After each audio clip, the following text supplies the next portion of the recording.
இன்னைக்கு நான் உங்களுக்கு கொண்டு வந்திருக்க படம் சத்தியமா சொல்ற வாழ்நாள்ல இப்படி ஒரு படத்தை நீங்க பார்த்திருக்க முடியாதுங்க. ட்விஸ்டட் இருக்கிற நிறைய படத்தை நம்ம சேனல்ல போட்டிருப்போம். ஆனா இந்த மாதிரியான ஒரு ட்விஸ்டை இது வரைக்கும் நீங்க பார்த்திருக்க மாட்டீங்க.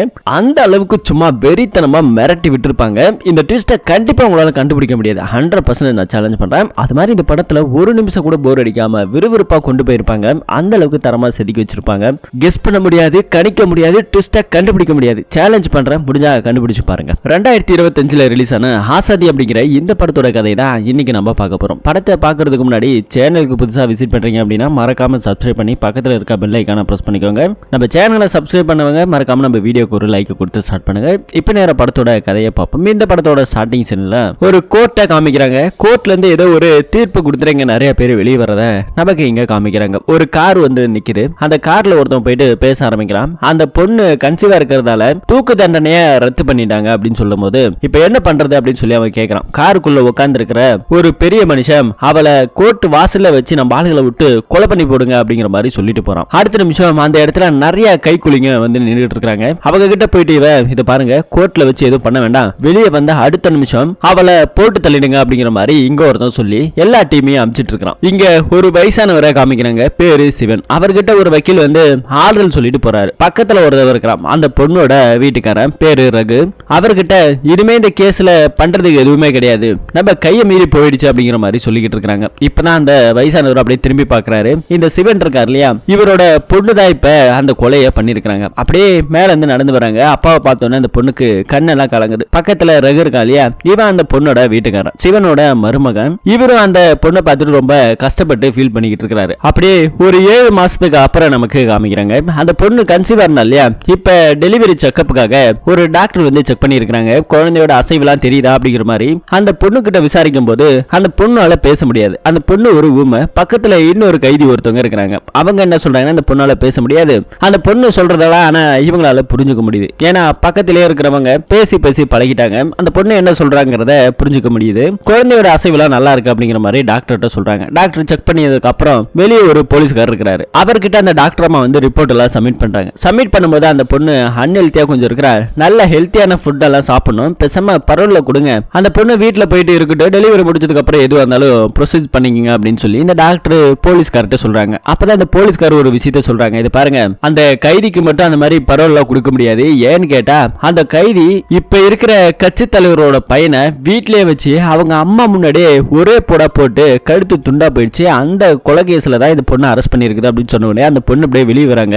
அந்த பொண்ணு அப்படியா பண்ணா அப்படின்னு சொல்லி இந்த டாக்டர் மிரண்டு போறாங்க. அந்த பொண்ணு அங்கிருந்து போகும்போது, ஆமா மேடம், அந்த பொண்ணோட தங்கச்சி ஒருத்தி இருக்கிறா, அவன் அந்த கட்சி தலைவரோட பையன் இருக்கான் இல்லையா, அவன் கூட கொஞ்சம் ரிலேஷன்ஷிப்ல இருந்திருக்கு, காதலிச்சிருக்காங்க. அந்த பையன் இந்த பொண்ணு கிட்ட நெருங்கி இருந்ததால அந்த பொண்ணு கன்சீவ் ஆயிருக்குது. கன்சீவ் ஆனதுக்கு அப்புறம் அந்த பையன் கழட்டி விட்டு இருக்கிறான். அந்த பொண்ணை கழட்டி விட்டதுக்கு அப்புறம் பிரச்சனை பண்ணிருக்கு. அந்த பையன் காரை வச்சு ஏத்தி அந்த பொண்ணை கொலை பண்ணிட்டான். அதனால தன் தங்கச்சி அப்படி பண்ணானே சொல்லி ஒரு கோபத்துல இந்த பொண்ணு எடுத்துட்டு போயிட்டு நேரா அவங்க வீட்லயே வச்சு அவங்க அம்மா முன்னாடி கொலை பண்ணிட்டான். இப்ப அவளுக்கு தூக்கு தண்டனை கொடுக்கறதா முடிவுல இருந்தது.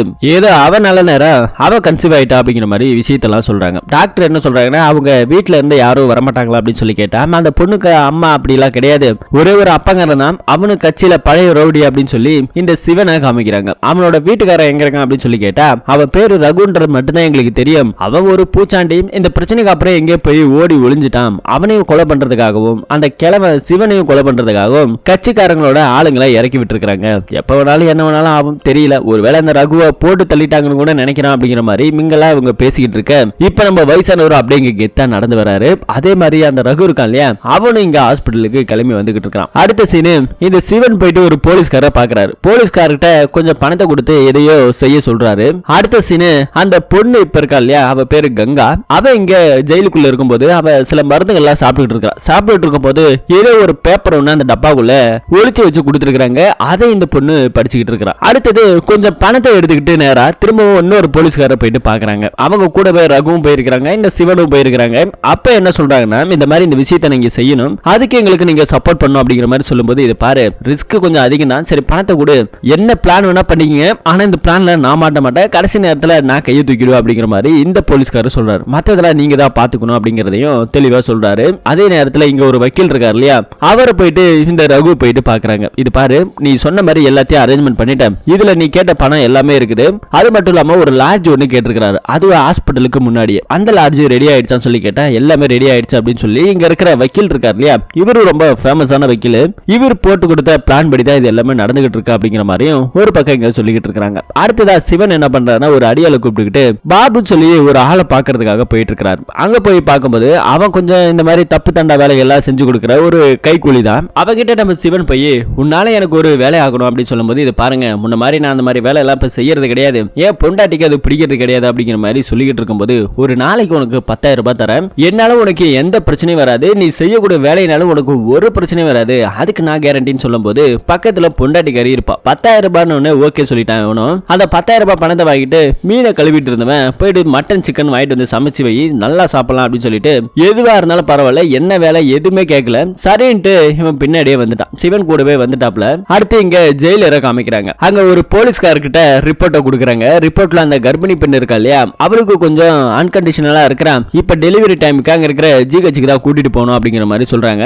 ஜிஹெச் கிட்ட கூட்டிட்டு போனாலும் அந்த பொண்ணு பாத்துக்கிறதுக்காக சில ஆள் வேணும் இல்லையா, அந்த பொண்ணுக்கு லேடிஸா அவங்க வீட்டுல யாருமே கிடையாது. அப்படின்னா நம்மள யாராவது ஒரு லேடி கான்ஸ்டபிள் தான் போடணும் அப்படின்னு சொல்லும்போது எல்லா வேலையும் அவங்க எப்படியா செய்வாங்க அப்படிங்கிற மாதிரி இங்க இருக்கிற போலீஸ்காரர் சொன்னா பேசாம பிரைவேட்ல வச்சு பாப்போமான்னு சொல்லி கேட்டான். அதுக்கான பணத்தை நீ என்ன கை காசு போட்டா கட்ட முடியும், அதெல்லாம் ஒண்ணு செட் ஆகாது, நான் மேல இடத்துல பேசுறேன், பேசினதுக்கு அப்புறம் அந்த பொண்ணை என்ன பண்ணலாம் சொல்லி முடிவு பண்றேன், அதுக்குள்ள அவ கூட இருக்கிற ஒரு ஒழுக்கமான கைதி ஒருத்தவங்களை ரெடி பண்ணி வைங்க, பேசாம ஒரு கைதியவை கூட படுக்க வச்சிடலாம் அப்படிங்கிற மாதிரியும் பாத்துக்கிறதுக்காக பிளான் பண்ணிட்டு இருக்காங்க. சரின்ட்டு போயிடறாங்க. அதே மாதிரி இங்க இந்த ஹாஸ்பிட்டல்ல காமிக்கிறாங்க. ஹாஸ்பிட்டல்ல சில பேர்லாம் இருக்கிறாங்க.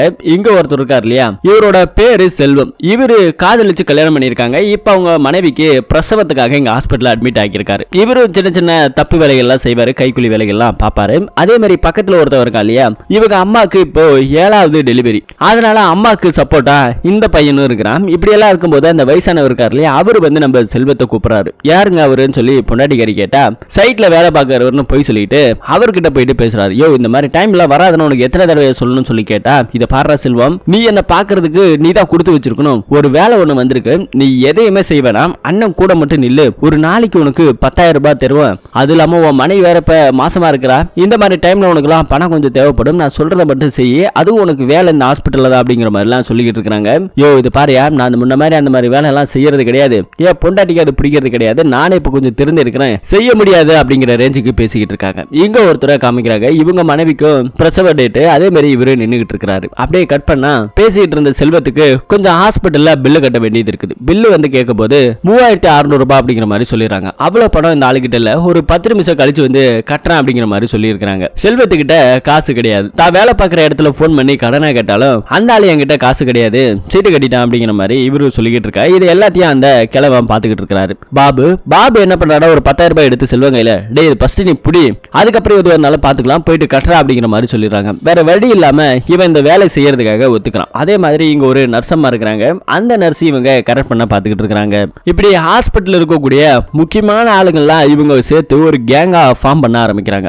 அடுத்து நம்ம ரகுவை காமிக்கிறாங்க.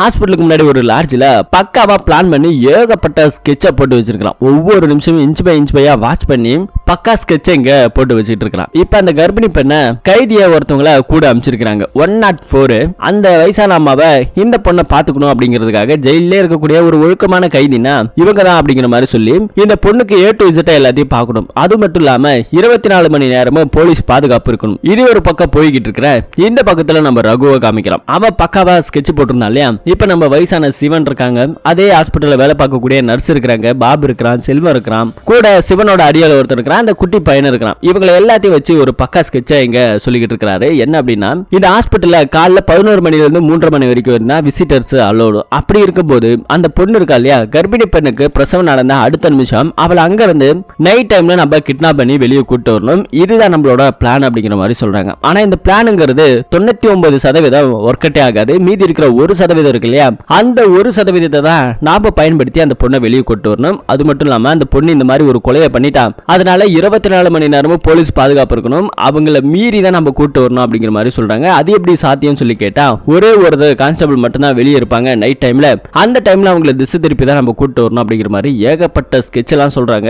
அந்த ஹாஸ்பிட்டல்ல வேலை பார்க்குற நர்ஸுக்கே தெரியாது இந்த மாதிரி இதெல்லாம் இருக்குது அப்படின்னு சொல்லி இவர் சொன்னதை கேட்டு அந்த பொண்ணு மிரண்டு போறா. இப்ப அங்க இருக்கிறா இல்லையா குட்டி பையன், அம்மாக்கு 7வது பிரசவம், அவன் என்ன பண்றான் அப்படின்னா ஒரு கேள்வி கேட்கணும் அப்படிங்கிற மாதிரி சொல்றாங்க. அங்க இருக்கிறவங்க உனக்கு ஒண்ணு தெரியாது, நீ சின்ன பையன் அப்படின்னு சொல்லி சொல்லி கேட்டா பேச விடுங்க அப்படின்னு சொல்லி சிவன் தான் சொல்றாரு. அவன் என்ன சொல்றான்னா, எங்க அம்மாக்கு இது 7வது பிரசவம், இதுக்கு முன்னாடி 6 பிரசவ அனுபவம் எனக்கு இருக்குது. நார்மல் டெலிவரி அப்படின்னாக்கா உடனே ஒரு 3 நாளுக்குள்ள கூட வெளியே விட்டுடுவாங்க. ஆனா சிசேரிங் அப்படின்னா கண்டிப்பா 1 வாரம் ஆயிடும். அது சிசேரிங் பண்ணோம் அப்படின்னாக்கா நம்ம எப்படி அந்த பொண்ணை வெளியே கூட்டு வர முடியும், அது ரொம்ப சிரமம் இல்லையா அப்படிங்கிற மாதிரி இவன் கேட்கும்போது அங்க இருக்கிறவங்க யோசிக்கிறாங்க. ஆனா அப்போ ரகு இருக்கா இல்லையா, அதையும் செக் பண்ணி இருக்கிறான். செக் பண்ணி பார்த்ததுல ரிப்போர்ட் படி பார்த்தா அந்த பொண்ணுக்கு கண்டிப்பா நார்மல் டெலிவரி தான் ஆகும். அது மட்டும் இல்லாம நம்ம ஸ்ட்ரக்சர்ல தான் கூட்டிட்டு வருவோம். கூட்டிட்டு வரது ஒன்றும் பெரிய சிரமம் இல்ல. அவளுக்கு சிசேரிங்கே பண்ணாலுமே சரி ஸ்ட்ரக்சர்ல கூட்டிட்டு வந்துடலாம் அப்படிங்கிற மாதிரி ஒரு பிளான் பண்றாங்க. ஸ்ட்ரக்சர்ல கூட்டு வரதுங்கிறது சாதாரண விஷயம் இல்ல. கேள்விப்பட்டேன் உங்க மனைவி வந்துட்டு ஒரு கொலையை பண்ணியிருக்கிறாங்க அப்படிங்கிற மாதிரி சொல்லும்போது அது எல்லாமே சரிதான். ஆனா இதுக்கு பின்னாடி நீங்க இருந்து எனக்கு சப்போர்ட் பண்ணணும். என்ன காரணத்துக்காக உங்களுக்கு இதுல எந்த பிரச்சனையும் வராது. நீங்க என்ன செஞ்சாலும் சரி உங்க மேல ஒரு கேஸ் கூட வராத நான் பாத்துக்கிறேன் அப்படிங்கிற மாதிரி சொல்றாங்க. இப்போ அந்த பொண்ணு ஹாஸ்பிட்டலுக்கு வந்திருக்குது. அப்பாக்காரங்களும் புருஷங்காரங்களும் பார்க்கும்போது அந்த பொண்ணுக்கு கண்ணெல்லாம் கலங்கி நிக்குது. அந்த பொண்ணு அவளுக்குள்ள ஒரு இமேஜினேஷன், அந்த ஆளை கொலை பண்ணாங்க இல்லையா, அந்த சீனை நமக்கு இங்க காமிக்கிறாங்க. அப்படியே அந்த பொண்ணு ஹாஸ்பிட்டல்ல செக்கிங் பண்ணிக்கிட்டு இருக்காங்க. செக் பண்ணும்போது கூட அந்த நர்சம்மா ஒருத்தவங்க இருந்தாங்க இல்லையா, சிவனோட அடியாளு, அவங்க என்ன பண்றாங்கன்னா அந்த பொண்ணு கிட்ட ஒரு போன் கொடுக்குறாங்க. நான் ரகுவோட ஆளு தான், ஒன்னும் பிரச்சனை கிடையாது, இந்த போன் எடுத்துட்டு போ, உங்ககிட்ட கொஞ்சம் வீடியோ கால் பேசுன்னு சொல்லி உங்க அப்பா சொல்லியிருந்தாரு அப்படின்னு சொல்லும்போது அந்த பொண்ணு நாசுக்கு அந்த போனை வாங்கிட்டு பாத்ரூமுக்குள்ள போயிட்டு அதுக்கப்புறம் வீடியோ கால் பண்றாங்க. அவங்க அப்பா தான் ஃபர்ஸ்ட் பேசுறாரு. நல்லா இருக்கியாமா, எப்படி இருக்கா அப்படிங்கிற மாதிரி எல்லாம் பேசிட்டு புருஷங்காரங்கிட்ட போன் கொடுக்குறாங்க. அவங்களுக்குள்ள பேசிக்கிட்டு இருக்கும்போது ரொம்ப நேரம் ஆயிடுச்சு, இன்னும் ஏன் என்ன பண்றீங்கன்னு சொல்லி ஒரு போலீஸ்காரு கதவை தட்டி இருக்கிறாரு. இதை பாருங்க, நிறைய ப்ரொசீஜர்லாம் இருக்குது, ட்ரீட்மெண்ட்லாம் முடிஞ்சதுக்கு அப்புறம் தான் வெளியே விடுவோம் அப்படிங்கிற மாதிரி சொல்றாங்க. உள்ளுக்குள்ள என்ன நடக்குதுங்கிற அப்டேட் கூட போலீஸ்காரங்க அப்பப்ப கேட்டுக்கிட்டு இருக்காங்க. அந்த பொண்ணு பாத்ரூம்ல பேசி முடிச்சதுக்கு அப்புறம் போன் எல்லாம் வாங்கிட்டாங்க. அதுக்கப்புறம் அந்த பொண்ணு அங்க இருந்து அனுப்பி விட்டுறாங்க. இங்க ஹாஸ்பிட்டல்ல சிவனோ ரகுவையும் காமிக்கிறாங்க. கர்ப்பிணி பெண்ணு சாப்பிடக்கூடிய ஹெல்த்தான சாப்பாடு எல்லாம் கொஞ்சம் வாங்கிட்டு வந்திருக்காங்க. இது இந்த நர்ஸ் பொண்ணு கிட்ட கொடுத்து இதை கொண்டு போய் என் பொண்ணு கிட்ட மட்டும் கொடுத்துருமான்னு சொல்லி கேட்கறாங்க. ஆனா அந்த பொண்ணு என்ன சொல்றாங்கன்னா, இது பாருங்க, என் மேல ஆல்ரெடி நிறைய ரீமார்க் இருக்குது, இதனால திரும்ப இதை நான் கொண்டு போய் கொடுத்தேன்னா என் வேலைக்கு படிச்சிருவானுங்க, இதெல்லாம் சட்டப்படி பார்த்தா கொடுக்க கூடாது அப்படிங்கிற மாதிரி சொல்றாங்க. ஏன்னா ஒரு கைதிக்கு எதுவா இருந்தாலும் போலீஸ் கண்ட்ரோல்ல மீறி போக கூடாது.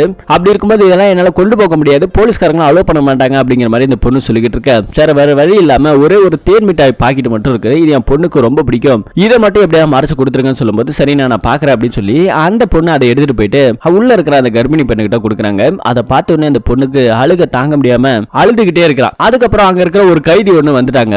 அவங்கள பார்த்தோன்னே இந்த நர்ஸ் பொண்ணு, இன்னைக்கு எனக்கு பிறந்த நாள், அதுக்காக தான் இதெல்லாம் கொடுத்தேன், நீங்க 2 பேரும் ஷேர் பண்ணிக்கங்கன்னு சொல்லி இவங்க பண்ற பிளான் பக்கத்துல இருக்க கைதிக்கு கூட தெரியக்கூடாத அளவுக்கு இவங்க நல்லா பாத்துக்கிறாங்க. அந்த கைதியும் ஒவ்வொன்றையும் அப்பப்ப போலீஸ்காரங்கிட்ட அப்டேட் பண்ணிக்கிட்டே இருக்குது. இப்ப இந்த டீம் எல்லாம் இருக்காங்க இல்லையா, இவங்க எல்லாம் நைட் டைம்ல உட்காந்து பேசிக்கிட்டு இருக்காங்க. அப்ப அந்த சின்ன பையன் என்ன சொல்றான்னா, நைட் டைம்ல ஒரே ஒரு அக்கா மட்டும் உட்கார்ந்து இருக்காங்க அப்படின்னு சொல்லி ஒரு போலீஸ்காரங்களை சொல்லிக்கிட்டு இருக்காங்க. அதே மாதிரி அந்த பொண்ணை நம்ம கடத்தி கூட்டு வரணுங்கிறது சாதாரண விஷயம் கிடையாது. ஒரு கைதிய போலீஸ்காரங்க 24 மணி நேரமும் கூட இருக்கிற மாதிரி ஏற்பாடு பண்ணி வச்சிருக்காங்க. பேசாம அந்த கைதியை நம்ம விலைக்கு வாங்க முடியுமா சொல்லி ரகு கேட்டா, கண்டிப்பா முடியாது, அந்த அம்மா பேச கூட மாட்டேங்குது, எதுக்கா இருந்தாலும் ஒரு மாதிரி ரியாக்ட் பண்றாங்க அப்படின்னு சொல்லும்போது அந்த பொண்ணை பத்தி நம்ம ரகு விசாரிச்சிருக்கான். அந்த கைதி இருக்காங்க இல்லையா 104, அவங்க என்ன பண்ணிருக்காங்கன்னா ஒரு 10 கோடி ரூபாய்க்கு மணி லேண்டிங் பண்ணி அந்த பிரச்சனையில தான் கைதாகி உள்ள வந்திருக்காங்க.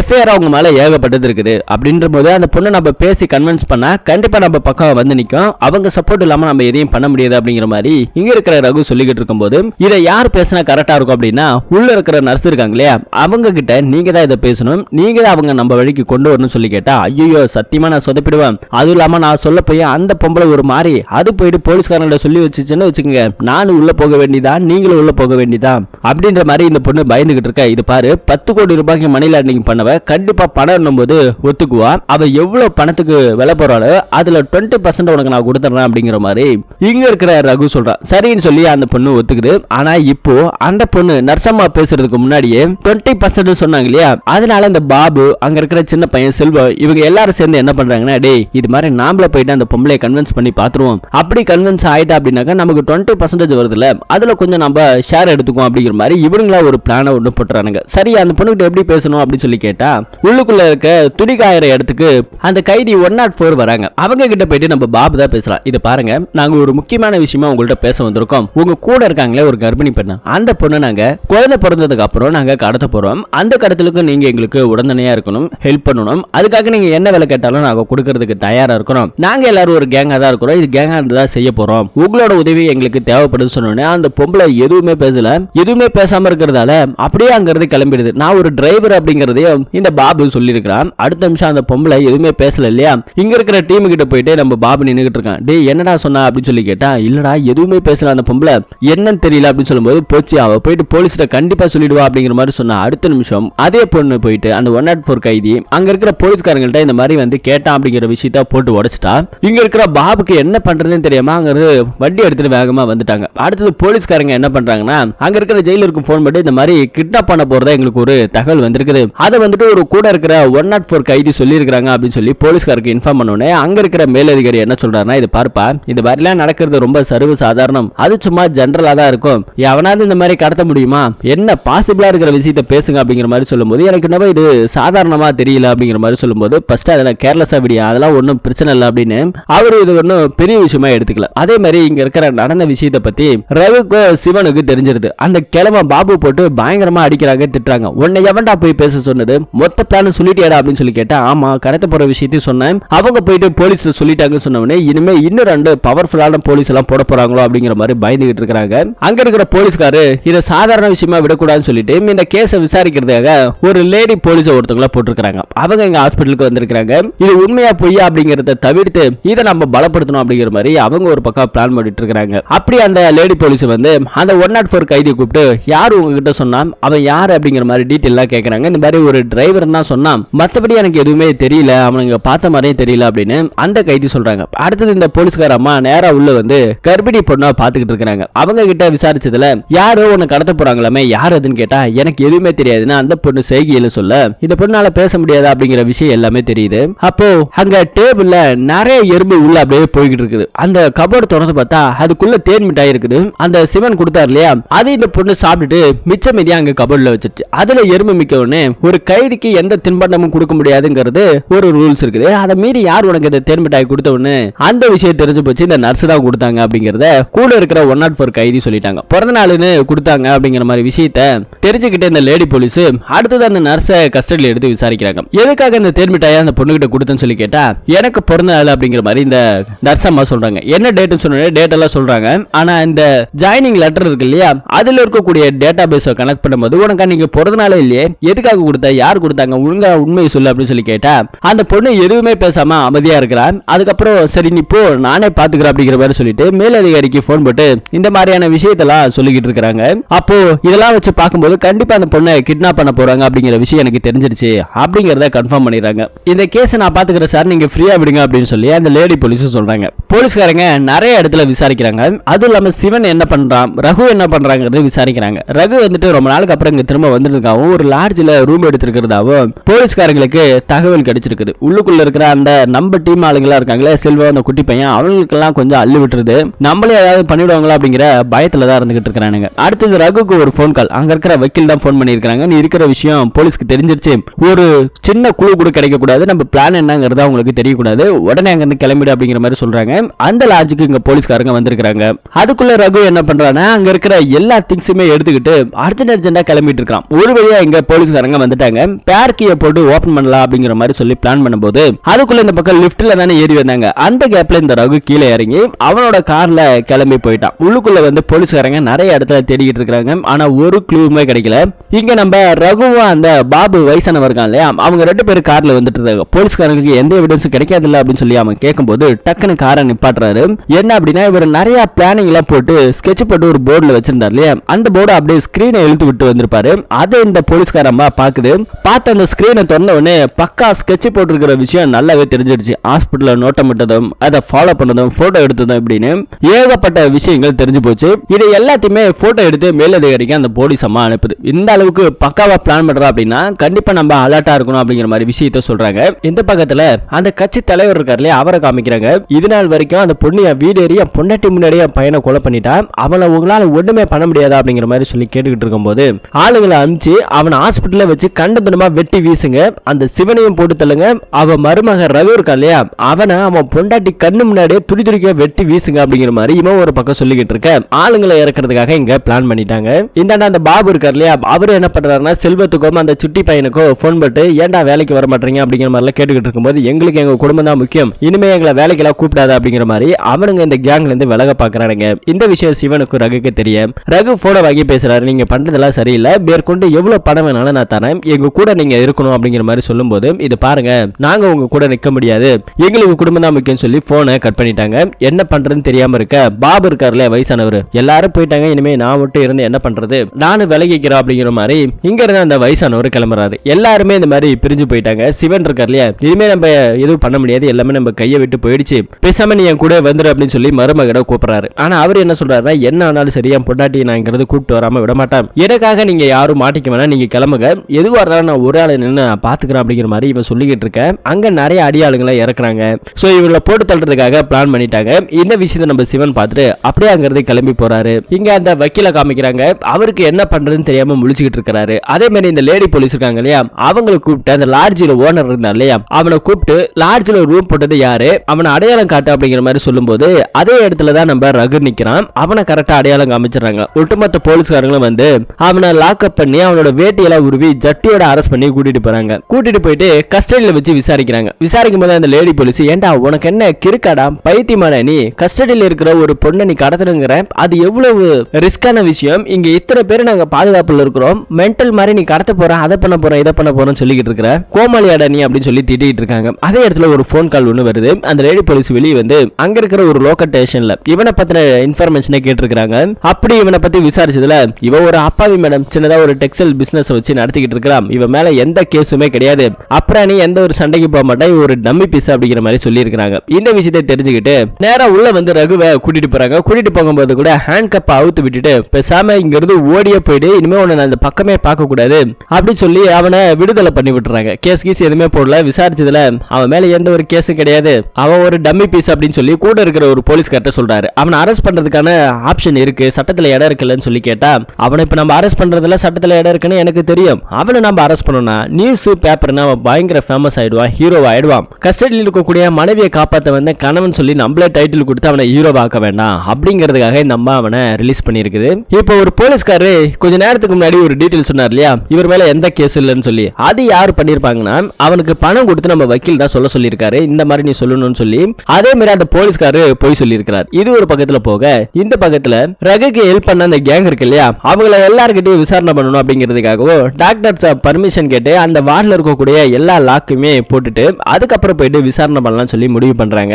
இன்னொரு பக்கத்துல போலீஸ்காரங்க அங்க இருக்கிற ஆம்புலன்ஸ் டிரைவர் யார் அப்படிங்கறத இது வரைக்கும் தேடிக்கிட்டு இருக்காங்க. ஒவ்வொருத்தையும் கூப்பிட்டு அந்த 104 கைதியை காமிச்சு இவனா சொல்லி கேட்டா ஒருத்தவனும் இல்ல. அதுக்கப்புறம் அந்த சங்கத்துல இருக்க போட்டோ வச்சு கேட்கும்போது அதுல அந்த பாபுங்கிறவ மாட்டிக்கிறான். சோ இவன் தான் அப்படிங்கிற விஷயத்தையும் அந்த 104 கைதி காட்டி கொடுத்துறாங்க. இதெல்லாம் இருக்கும்போது அந்த நர்ஸ் ஒன்னு ஹெல்ப் பண்ணிச்சு இல்லையா, அதையே கஸ்டடியில கொடுத்து விசாரிக்கிறாங்க. நீ தின்பண்டம் கொடுத்த அது ஒன்னும் பெரிய கேஸ் கிடையாதுன்னு நினைக்காத, உன் மேல கேஸ் போறதுக்கான வாய்ப்பு இருக்குது, நான் தான் உன்னை விட்டு வச்சிருக்கேன், ஒழுங்கா உண்மை சொல்லு, அதை நீ தான் கொடுத்தியா இல்ல வேற யாராவது கொடுத்து விட்டாங்களா, இல்ல லோக்கல் ஸ்டேஷன்ல போன் பண்ணி நான் இன்ஃபர்மேஷன் பண்ணவா, எது பண்ணாலும் தப்பு தான், குற்றம் தான் அப்படிங்கிற மாதிரி சொல்லும்போது அவங்க போன் பண்ணும்போது இந்த பொண்ணு நான் எல்லா உண்மையும் சொல்லிடுறேன் அப்படிங்கிற மாதிரி சொல்லிட்டு எதுக்காக பண்ணாங்க, யார் யார் இவங்க செட்டில் இருந்தாங்கன்ற எல்லா விஷயத்தையும் இந்த நர்சம்மா போட்டு உடைச்சிடுது. அடுத்த நிமிஷத்தை பார்த்தா இங்க நம்ம செல்வம் இருக்கார் இல்லையா, அவங்க காதலிச்சு கல்யாணம் பண்ணிருப்பாங்க. அதனால அந்த பொண்ணோட வீட்டுல இருந்து இது நாள் வரைக்கும் யாருமே வரல. இப்ப புதுசா பாக்குறதுக்காக அவங்க அப்பா அம்மாவும் சம்மதிச்சு வந்திருக்காங்க, இவங்களோட காதல ஏத்திருக்காங்க. ஆனா அவன் திருந்திட்டான் அப்படிங்கிற மாதிரி தான் அந்த பொண்ணு சொல்லியிருக்கும். ஆனா கொஞ்ச நேரத்துல போலீஸ்காரங்க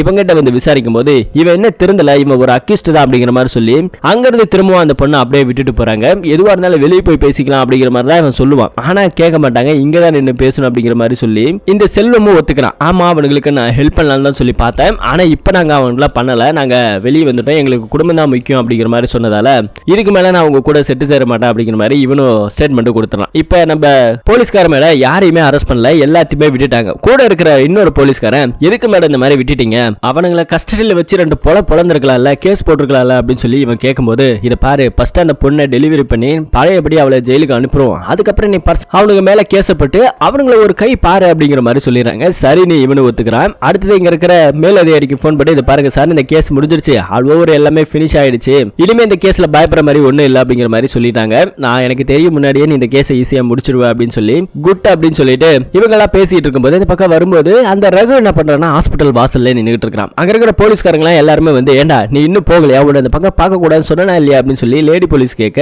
இவன் என்ன சொல்றானா, இது பாருங்க என்ன ஆனாலும் சரி நான் என் பொண்டாட்டியோட தான் போவோம் அப்படிங்கிற மாதிரி சொன்னவனே அங்க இருக்கிற லேடி போலீஸ்க்கு பயங்கரமான கோவம் வருது. அங்க இருக்கிற போலீஸ் அடிக்க வராங்க. தடுத்துட்டு இதை பாடுறா, உன்னால முடிஞ்சா தூக்கி பாடுறா, உன்னால ஒண்ணுமே பண்ண முடியாது பாத்துக்கிற அப்படிங்கிற மாதிரி சொல்லிக்கிட்டு இருக்கும்போது நீ தனியால நின்று என்னடா செய்ய போற அப்படின்னு சொல்லி இந்த லேடி போலீஸ் கேட்க யார் சொன்னா நான் தனியாளுன்னு அப்படின்னு சொல்லிக்கிட்டு இருக்க.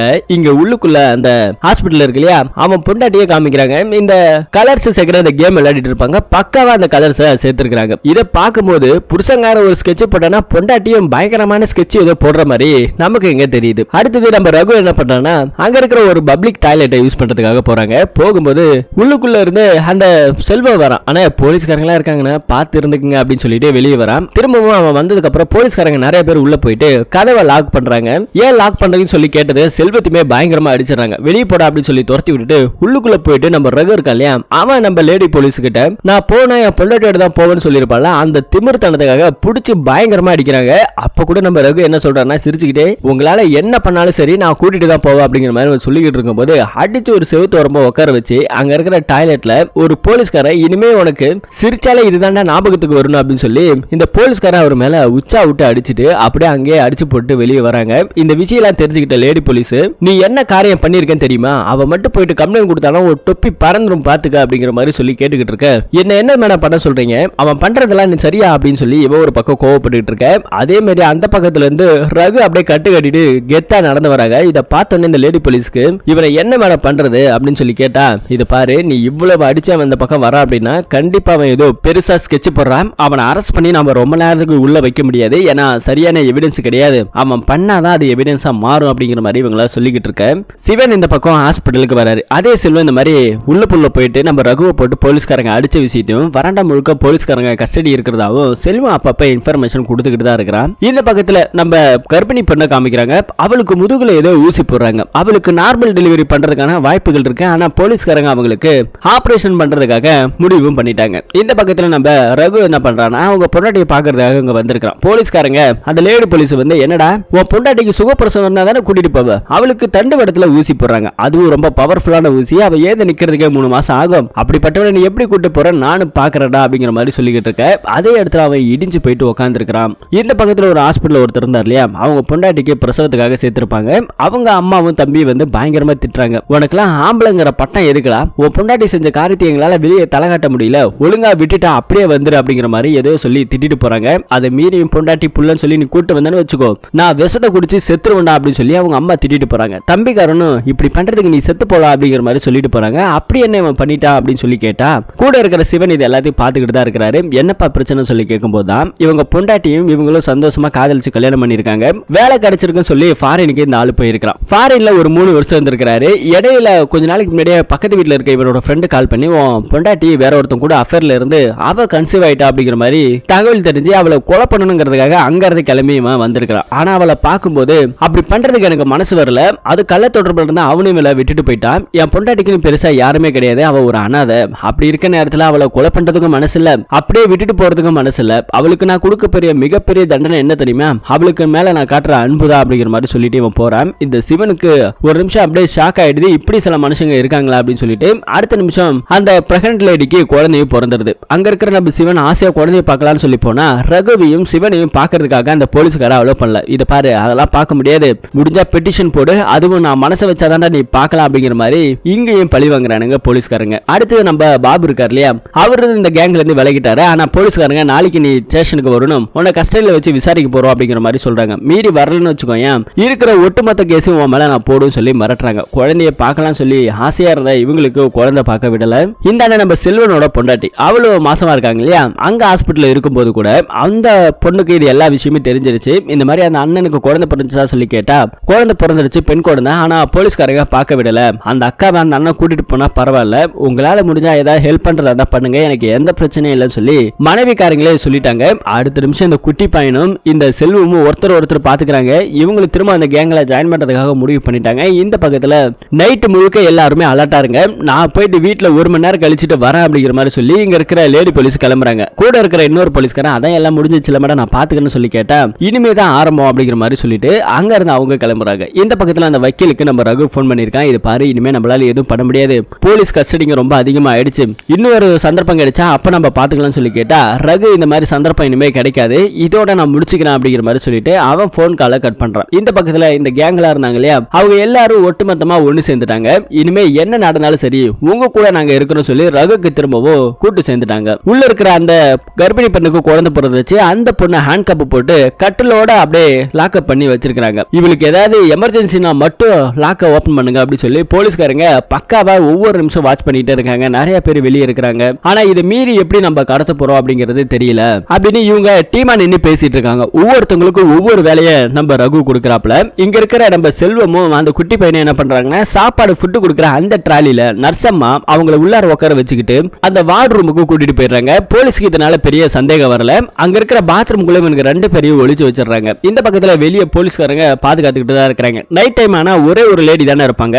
மத்தபடி ஹாஸ்பிடல்ல சுத்தி நிறைய போலீஸ்காரங்களை போட்டிருக்காங்க. அடுத்து இங்க இல்லீகல் அஃபேர் மூலமா இருந்தாங்க இல்லையா, அவங்களுக்கு நல்லபடியா குழந்தை பிறந்திருக்கு. ஆனா குழந்தை மட்டும் தான் நல்லபடியா பிறந்திருக்கு. அவங்க மனைவி இறந்து போயிட்டாங்க. தான் பொண்டாட்டி தப்பான அஃபேர்ல இருந்து அவளுக்கு இந்த மாதிரி ஒரு சூழ்நிலை நடந்துருச்சு. தப்பு பண்ணதுக்கான தண்டனை கடவுளா கொடுத்துட்டாரு அப்படிங்கிற மாதிரி சொல்லி இவர் அந்த குழந்தை வச்சுட்டு ரொம்ப வருத்தப்பட்டு உட்கார்ந்துருக்காரு. இங்க ஹாஸ்பிட்டல்ல நிறைய ரவுடிங்க இறங்கி வராங்க. சிவனையும் ரகுவையும் போட்டு தள்ளுறதுக்காக பிளான் பண்ணிட்டாங்க. அதே மாதிரி அந்த போலீஸ் இருக்காங்களே லேடி போலீஸ், அவங்க போயிட்டு நிறைய போலீஸ்காரங்களை கூட்டிட்டு வந்து ஹாஸ்பிட்டல் ஃபுல்லா கஸ்டடியில வைக்கிறாங்க. ஹாஸ்பிட்டல் பேக் சைடு கேட்டு எல்லாத்தையுமே பூட்டுறாங்க. இந்த பக்கத்துல அந்த கேங் இருந்தது இல்லையா உள்ளுக்குள்ள, இதான் சந்தர்ப்பம் சொல்லிட்டு எல்லாருமே வெளியே வராங்க. அந்த ஹேண்ட் கப்பை ஓபன் பண்ண முடியாம ஒரு சைடு பின்னால செல்வ அந்த ஹேண்ட் கப்பை ஓபன் பண்ணிட்டான். ஆனா ரெடியா அப்படி சொல்லி கேட்டா வெளியே இருக்கிற பாபு என்ன பண்றானா, இது வரைக்கும் ரெடி இல்ல, நான் சொல்லும் போது அங்க இருந்து தள்ளிட்டு வந்துருங்க அப்படிங்கிற மாதிரி இவங்க ஒரு பக்கம் பிளான் பண்றாங்க. அதே மாதிரி ரகு என்ன பண்றாரு, அந்த லேடி போலீஸ்க்கு முன்னாடி தான் உட்காந்துருக்கான். அவருக்கு போன் பண்றாங்க நம்ம சிவன். அங்க இருக்கிற போலீஸோட கவனத்துல வேற பக்கம் ட்ராக் பண்ணு, நான் ஈஸியா கூட்டிட்டு வந்துடுறேன் அப்படிங்கிற மாதிரி சிவன் ரகுக்கு இன்ஃபர்மேஷன் கொடுக்குறான். சரின்னு ரகு என்ன பண்றான்னா அப்படியே போன் எடுத்துக்கிட்டு அப்படியே பேசிட்டே வர மாதிரி தெரியுது. அந்த லேடி போலீஸ் அம்மா அவனை வாட்ச் பண்ணு, ஃபாலோ பண்ணு அப்படிங்கிற மாதிரி சொல்லி அவனை ஒரு பக்கம் அனுப்புறாங்க. ரகு என்ன பண்றான்னா போன் பண்ணி நம்ம பாபு கிட்ட அலர்ட்டா இருங்க, இன்னும் கொஞ்ச நேரத்துல அவங்கள நான் தள்ளிட்டு வர சொல்ல போறேன் அப்படின்னு சொன்னோன்னே இங்க எல்லாமே பக்காவா இருக்கு, வந்தா மட்டும் போதும் அப்படிங்கிற மாதிரி சொல்லிடுறாங்க. இந்த பக்கத்துல நம்ம சிவனை என்ன பண்றாங்கன்னா அங்க இருக்கிற ரவுடிங்க ஃபாலோ பண்றாங்க. ஃபாலோ பண்ணிட்டே கொஞ்சம் தூரம் இரும்பிக்கிட்டே நம்ம சிவன் ஒரு ரூமுக்குள்ள போறாரு. அங்க இருக்கிற போடுறதுக்காக வந்த அந்த ரவுடிங்களை என்ன பண்றாங்கன்னா போட சொன்னவனுக்கு போன் பண்ணி, அண்ணே இந்த மாதிரி சீக்கு பிடிச்ச ஆளுங்கெல்லாம் போட சொல்றதுக்காக என்னெல்லாம் கூப்பிடாத, என் ஆளுங்களே போதும் அப்படிங்கிற மாதிரி சொல்லிட்டு இருக்க, டே தெரியாம பேசாத, இதுக்கு முன்னாடி சிவனை பத்தி தெரிஞ்ச எவனும் சரி அவன் நிழல கூட பாக்குறதுக்கு பயப்படுவானுங்க அப்படிங்கிற மாதிரி சொன்னோன்னே, என்னடா இவ்வளோ பில்டப்பா இருக்குது கிளவா அப்படிங்கிற மாதிரி சொல்லி சிவன் கிட்ட பேசிக்கிட்டு இருக்க. அப்ப சிவன் பயங்கரமா ஃபைட் பண்றாருங்க. ஆளு நினைச்சதை விட பயங்கரமான அடி அடிக்கிறாரு. இந்த பக்கத்துல நம்ம ரகு என்ன பண்றாருன்னா போலீஸோட கவனத்தை திசை திருப்பணுங்கிறதுக்காக அந்த லேடி போலீஸ் ஒரு கார் எடுத்துட்டு வந்தாங்க இல்லையா, அவங்க காரை அப்படியே பெட்ரோல் ஊத்தி கொளுத்தி விட்டுறோம். ஒட்டுமொத்த போலீஸ்காரங்களும் இங்க வராங்க. அடுத்த நிமிஷம் உங்களுக்கு இன்ஃபர்மேஷன் கொடுத்துட்டாங்க. அந்த பக்கம் நம்ம ஆளுங்க ட்ராலியை தள்ளிட்டு வரானுங்க. இந்த பக்கம் சிவன் போட்டு பொழனா இல்லையா, உங்க அப்பா அம்மா கிட்ட கேளு, 2-3 நாளுக்கு அப்புறம் யார் அடிச்சாங்கன்னு சொல்லி கேட்டா சிவன் காசிமேடு சிவன் அடிச்சான்னு சொல்லு, என்ன பத்தி எல்லாமே உங்க அப்பா அம்மா சொல்லுவாங்க அப்படிங்கிற மாதிரி சொல்லிட்டு அவர் அங்க இருந்து கிளம்புறாரு. இந்த பக்கத்துல இவனுக்கு தள்ளிட்டு வரானுங்க. ஆனா ஃபைனலி அந்த லாஸ்ட் என்ட்ரன்ஸ் கேட்ல ஒரு போலீஸ்காரன் லாக் பண்ணி அங்கவே நிக்கிறான். மாட்டிக்கிட்டானுங்க வசமா. ஆனா அங்க சிவனோட அடியால ஒருத்தன் இல்லையா, அவன் போலீஸை போட்டு அடின்னு அடிக்கிறான். அடிச்சுட்டு அந்த லாக்கஃபை திறக்கலாம் சொல்லி முயற்சி பண்ணிட்டு இருக்காங்க. ஆனா பூட்டு பட்டி வச்சுட்டானுங்க. இந்த பக்கத்துல அந்த லேடி போலீஸ் கார்ல எரிஞ்சிட்டு இருக்கு இல்லையா, அதை பார்த்த உடனே அவனை எங்க இருந்தாலும் சரி புடிங்கடா அப்படின்னு சொல்லி அவங்கள ஒரு பக்கம் போலீஸ்காரங்களை அனுப்பிச்சு விடுறாங்க. இப்படி எல்லாரும் ஒவ்வொரு பக்கம் பரபரப்பா போயிட்டு இருக்காங்க. ஆனா கடைசியா என்ன பண்றாங்கன்னா இவனுக்கு அந்த என்ட்ரன்ஸ்ல மாட்டிட்டாங்க இல்லையா, வேற வழியா தள்ளிட்டு போல சொல்லி ஃபாலோ பண்ணி போறாங்க. ஆனா போலீஸ்காரங்களை எல்லாரும் பிடிக்கிறதுக்காக ட்ரை பண்றாங்க. இந்த பக்கத்துல ரகு என்ன பண்றான்னா உள்ள மாட்டிக்கிட்டாங்க இல்லையா, அவங்களுக்கு ஹெல்ப் பண்ணலாம் சொல்லி உள்ள போனா அங்க ரகுவையும் போலீஸ்காரங்க போட்டு அடின்னு அடிக்கிறாங்க. ஆனா ரகு இப்ப உண்மையாலுமே இவ்வளவு நாளா பொட்டி பாமா அடக்கிட்டு இருந்தவ போலீஸ்காரங்களை பிடிச்சி பொலன்னு பொழக்கிறான். அதுவும் ஒருத்தவன் உச்சா விட்டு அடிச்சாலே அவனை பயங்கரமா அடிச்சுக்கிட்டு இருக்காங்க. இந்த பக்கத்துல அந்த பொண்ணு குழந்தை அழுகுது. பால் கொடுக்கறதுக்காக ஒரு இடத்துல நிப்பாட்டி வச்சிருக்காங்க. எவ்வளவு நேரம் ஆகும் அப்படிங்கிற மாதிரி போன்ல கேட்டுக்கிட்டே இருக்காங்க. ஒரு வழியா நம்ம ரகு மேல உச்சா விட்டு அடிச்சாலே அவனை போட்டு மண்டையை வச்சு பொழந்து எடுத்துறானுங்க. அங்க உள்ளுக்குள்ள துரத்திட்டு போனா அந்த போலீஸ்காரங்களே ரகு போட்டு அடிச்சுட்டு நல்லபடியா அந்த ட்ராலியை தள்ளிக்கிட்டே வரானுங்க. இந்த பக்கத்துல அந்த கட்சி தலைவரை காமிக்கிறாங்க. அவங்களோட அடியாளு ஒரு இடத்துல நின்றுட்டு இருப்பாங்க. இந்த மாதிரி ரகு இங்கதான் இருக்கிறான், அவனை போடுறதுக்காக நாங்க வந்தோம், ஆனா சிக்னல் இல்ல, ஒரு இடத்துல சாப்பிட்டு இருக்கா, சாப்பிட்டு முடிச்சதுக்கு அப்புறம் அவனை போட்டுறோம் அப்படிங்கிற மாதிரி இங்க தகவல் சொல்லிட்டு இருக்கும்போது, டே ரகு ஹாஸ்பிட்டல் இருக்கா, நீங்க எங்கடா இருக்கீங்கன்னு சொல்லி அவன் ஒரு பக்கம் கர்நாடகா ஸ்டேட் பக்கத்துல இருக்கிறதா சொல்லி தகவல் கிடைச்சிருக்குது. போட்டோ எடுத்து அனுப்பலான்னு சொல்லி கேட்டா அவனுங்களும் போட்டோ எடுத்து அனுப்புறானுங்க. போட்டோ எடுத்து அனுப்பின போட்டோல பார்த்தோன்னே வேற ஆளை காமிக்கிறாங்க. அப்ப அங்க இருக்கிற கட்சி தலைவருக்கும் அவனோட அடியாளுக்கும் பயங்கர ஷாக் ஆயிடுது. அங்க இருக்கிறது ரகு அப்படின்னா ஹாஸ்பிட்டல்ல இருக்கிறது எவன்டா அப்படின்னு சொல்லி இவன் ஒரு பக்கம் ஷாக் ஆகி காமிக்கிறாங்க. அப்பதாங்க தெரியுது ஹாஸ்பிட்டல்ல சண்டை போட்டு இருக்காரு ரகு, அவன் உண்மையான பேரு ரகுவும் கிடையாது. அது நமக்கு இங்க தெரிய வருது. அப்ப அங்க இருக்கிறது யாருன்னு தெரியாம நமக்கே ஒரு பயங்கர ட்விஸ்டா கொடுத்துறானுங்க. இந்த பக்கத்துல அந்த ட்ராலியை நல்லபடியா தள்ளிட்டு வந்துட்டானுங்க பாபு எல்லாருமே சேர்ந்து. வெளியே கார் ரெடியா இருக்குது. ரெடியா இருந்த கார்ல ஏறி கிளம்பலாம் சொல்லி பார்த்தா அதே காருக்குள்ள அந்த லேடி போலீஸ் இருக்கிறாங்க. வச்சாம்பாரு ட்விஸ்ட்னு சொல்லி மசமா சிக்கிக்கிட்டீங்களான்னு சொல்லி எல்லா எல்லாத்தையுமே அரெஸ்ட் பண்ணி கூட்டிட்டு போறாங்க. அங்க இருக்கிற நம்ம ரகு இருக்காரு இல்லையா, அவருமே போலீஸ்காரங்க பிடிச்சிட்டாங்க. நம்ம வயசானவர் இந்த சிவனுமே பிடிச்சிட்டாங்க. ஒட்டுமொத்த பேரை அரெஸ்ட் பண்ணி இங்க கஸ்டடியில வச்சிருக்காங்க. மேலதிகாரி எல்லாம் வராரு. இவனுங்க எல்லாரும் சேர்ந்துதான் சார் இந்த கிரைம் பண்ணானுங்க, ஒட்டுமொத்தமா பக்காவா பயங்கரமா சிக்கிக்கிட்டானுங்க கோமாளிங்க அப்படின்னு சொல்லி பேசிட்டு இருக்க. அந்த ஆளு போலீஸ்க்கு அகைன்ஸ்டா நீங்க எல்லாமே ட்ரை பண்ணீங்கல்ல, கண்டிப்பா உங்களுக்கு பெயிலும் கிடையாது, கண்டிப்பா உங்களுக்கு ஜெயில் தான்டா, உங்களை ஜெயிலுக்குள்ள வச்சு என்ன பண்றோம் பாரு அப்படிங்கிற மாதிரி சொல்லிக்கிட்டு இருக்காங்க. அதே இடத்துல நம்ம வக்கீல் வராரு. இந்த மாஸ்டர் பிளானுக்கு எல்லாத்துக்குமே காரணம் இந்த நிக்கிறாரு பாருங்க, இந்த வக்கீல் தான். ஆனா இப்போ இப்படி புஸ்வானமா போயிடுச்சு. பாவம் வக்கீலுக்கு வேர்க்குது. வக்கீல் இதுல மாட்டிக்கிட்டாரு, ஜெயிலுக்கு போக போறாரு அப்படின்னு சொல்லிக்கிட்டு இருக்க. அங்க ஒரு லேடி கான்ஸ்டபிள் ஓடி வராங்க. மேடம், இந்த மாதிரி ஒரு பிரச்சனை நடந்துருச்சு, ஒருத்தவங்க மிஸ்ஸிங் அப்படிங்கிற மாதிரி சொல்றாங்க. அதுதான் அந்த பிரெக்னன்ட் லேடி தான் வேற ரூமுக்கு ஷிஃப்ட் பண்ணியாச்சு, வேற என்ன பிரச்சனை அப்படின்னு சொல்லி கேட்டா, இல்ல மேடம் அந்த கைதி பிரச்சனை இல்ல, சேஃபா தான் இருக்கிறாங்க. 104 அந்த கைதி மிஸ்ஸிங் அப்படிங்கிற மாதிரி சொல்றாங்க. வேற எங்க தங்கி இருப்பாங்க ரூம்ல, போய் செக் பண்ணி பாரு அப்படின்னு சொல்லி கேட்டா, இங்க இருக்கிற வக்கீல் இருக்கார் இல்லையா, அவர் என்ன சொல்றாரு, நீங்க எங்க தேடி பார்த்தாலும் கிடைக்க மாட்டாங்க அப்படின்னு சொன்னவனே எல்லாருக்குமே பயங்கர ஷாக் ஆகுது. இங்கதான் படத்தோட பயங்கரமான ஒரு ட்விஸ்டைய ஓபன் பண்றாங்க. அப்போ அந்த 104 கைதி இருந்து இல்லையா, அந்த கைதியை அவங்க பையன் கூட்டிட்டு போனதா சொல்லிடுறாரு இந்த வக்கீல். அவங்க பையன் யாரு அப்படின்னு சொல்ல, இவ்வளவு நேரம் ரகுவா நடிச்சிட்டு இருந்தா இல்லையா, அவன் தாங்க அவங்களோட பையன். சோ அந்த கோர்ட்ல நிக்கும் போது கூட இந்த ரகு ஏகப்பட்ட இல்லீகல் பிசினஸ் பண்ணிருப்பான், மணி லேண்டிங் பண்ணிருப்பான். சோ அதனால ஒவ்வொரு தடவை இந்த தெரிஞ்ச வக்கீல இதெல்லாம் பண்ணாத, என்னைக்கா இருந்தாலும் பிரச்சனை சொல்லும் போது கேட்கல, நிறைய பணத்தை சம்பாதிச்சிருக்கான். ஆனா ஒரு கட்டத்துல போலீஸ் கிட்ட இல்லீகலா பண்ணதுக்காக மாட்டிக்கிட்டான். லைசன்ஸ் எல்லாமே அவங்க அம்மா பேர்ல இருந்ததால அவங்க அம்மாவை அரெஸ்ட் பண்ணி கூட்டிட்டு போயிட்டாங்க. என்ன பண்றதுன்னு தெரியாம இவன் தவிச்சுக்கிட்டு இருந்திருக்கான். வக்கீல்கிட்ட கேட்டாலும் இதுக்கு மேல எதுவுமே பண்ண முடியாது, கை மீறி போயிடுச்சு அப்படிங்கிற மாதிரி சொல்லியிருப்பாரு. அப்பதான் நம்ம வக்கீல் லேடி போலீஸ்ல சொல்றாரு, அந்த அம்மா பேரு ரேணுகா, இந்நேரத்துக்கு அவன் தூக்கிட்டு போயிட்டு 45 நிமிஷத்துக்கு மேல இருக்கும் அப்படிங்கிற மாதிரி சொல்றாங்க. இப்பதான் இதெல்லாம் எப்படி நடந்தது அப்படிங்கறத நமக்கு காமிக்கிறாங்க. சிவன் என்ன பண்ணிருப்பாங்கன்னா, அவங்க பொண்ணு பண்ண தப்புக்காக மருமகனை கொன்னுடுவாங்க அப்படிங்கறதுக்காக வக்கீல்கிட்ட சேஃப்டியா இருக்கும் சொல்லி கூட்டு வந்திருப்பாங்க. அப்படி கூட்டு வரும்போது அதே இடத்துல தான் இந்த ரகுவார் நடிச்சார் இல்லையா, அவன் அந்த இடத்துல உட்கார்ந்திருப்பான். அப்பதான் வக்கீல் ஒரு பக்கா பிளானா போட்டிருக்காரு. உங்க அம்மாவை காப்பாத்தணும் அப்படின்னா கண்டிப்பா நான் போற பிளான் படி தான் நீ நடக்கணும் அப்படிங்கிற மாதிரி சொல்லிட்டு கண்டிப்பா அந்த பொண்ணை ஹாஸ்பிட்டலுக்கு கூட்டு வராங்க. அதுக்கு ஒழுக்கமான கைதியை என்னோட சப்போர்ட் மூலமா உங்க அம்மாவை வர வைக்கிறான், நீ ரகுவா போயிட்டு நடி, அப்படி நடிச்சு முடிஞ்சா உங்க அம்மாவை நீ தூக்கிக்க அப்படிங்கிற மாதிரி இந்த வக்கீல் தான் பிளான் பண்ணி கொடுத்திருப்பாரு. அது மூலமா தான் இவ்வளவு பிளான் நடந்திருக்கு. அது மட்டும் இல்லாம நம்ம வயசான சிவன் இருக்கா இல்லையா, இது பாருங்க மேடம், இவ்வளவு நேரமா நடிச்சது ரகு கிடையாது, அவன் என் மருமகனும் கிடையாது, என் பொண்ணுக்கு புருஷனும் கிடையாது, இது எல்லாமே நாங்க போட்ட பக்கா பிளான். ஆனா சும்மா சொல்லக்கூடாது, நாங்க எவ்வளவு பணம் கேட்டாலும் சும்மா அள்ளி அள்ளி கொடுத்தாப்ல. இப்படி போலீஸ்காரங்களுக்கு லஞ்சம் கொடுத்தது, ஜெயில இருக்க கூட கூட அப்பப்ப அந்த பொண்ணு கிட்ட வீடியோ கால் பேசினார் இல்லையா, அது கூடமே எங்க அம்மாவை யார் கூட அதிகமா பேச சொல்லாதீங்க, என்ன பார்க்கும்போது கூட ரியாக்ட் பண்ண சொல்லாதீங்க, அவங்கள ஒரு மாதிரி அமைதியா இருக்க சொல்லுங்க அப்படிங்கிற மாதிரி எல்லாமே அந்த பொண்ணு கிட்ட சொல்லி கொடுத்திருப்பாரு நம்ம ஹீரோ. என்ன பார்த்தா நீங்க ஒரு மாதிரி ஃபீல் பண்ற மாதிரி பண்ணுங்கன்னு கூட நம்ம ரகு சொல்லியிருப்பாப்ல. அதே மாதிரி ஜெயிலுக்குள்ள இருக்கும்போது கூட மருந்து சாப்பிடும் போது ஒரு லெட்டர் வந்தது இல்லையா, உங்களை நான் எப்படியாவது காப்பாத்திடுவோமா, கவலைப்படாதீங்க அப்படிங்கிற மாதிரி சொல்லி தான் அந்த லெட்டரையுமே அமைச்சிருப்பாங்க. இப்படி எல்லா பக்கா பிளான போட்டு அங்க இருந்து எல்லாருமே கிளம்புறாங்க. அது இல்லாம நம்ம ஹீரோ இந்த டீம் எல்லாம் சப்போர்ட் பண்ணிச்சு இல்லையா, அதனால இன்னைக்கு ஒரு நைட் மட்டும் நீங்க கஸ்டடியில இருங்க, மத்த நாள் நான் நாளைக்கு வந்து உங்களை கூட்டு வந்துடுறேன், உங்க மேல ஒன்னும் பெருசா கேஸே போட முடியாது அப்படிங்கிற மாதிரி சொல்லிடுறாங்க. போகும்போது அந்த லேடி போலீஸையும் அங்க இருக்கிற மேலதிகாரியும் பயங்கரமா கலைக்கிறாங்க. என்னைய வாடா கலைக்கிறீங்க, என்ன இது வரைக்கும் சிக்க வைக்கிறது, புதுசா சட்டம் எது பொறக்கலடா வெண்ணைங்களா அப்படின்னு சொல்லிட்டு அவர் அங்க இருந்து கிளம்புறாரு. இங்க இருக்கிற லேடி போலீஸார் மீடியாக்காரங்க எல்லாருமே சுத்து போட்டுறாங்க. இப்படி கைதியா கூட்டிட்டு வந்த ஒரு கைதியை தொலைச்சிட்டீங்களே, இதுக்கான காரணம் என்னன்னு சொல்லி போட்டு கிளி கிளின்னு கிளிக்கிறானுங்க.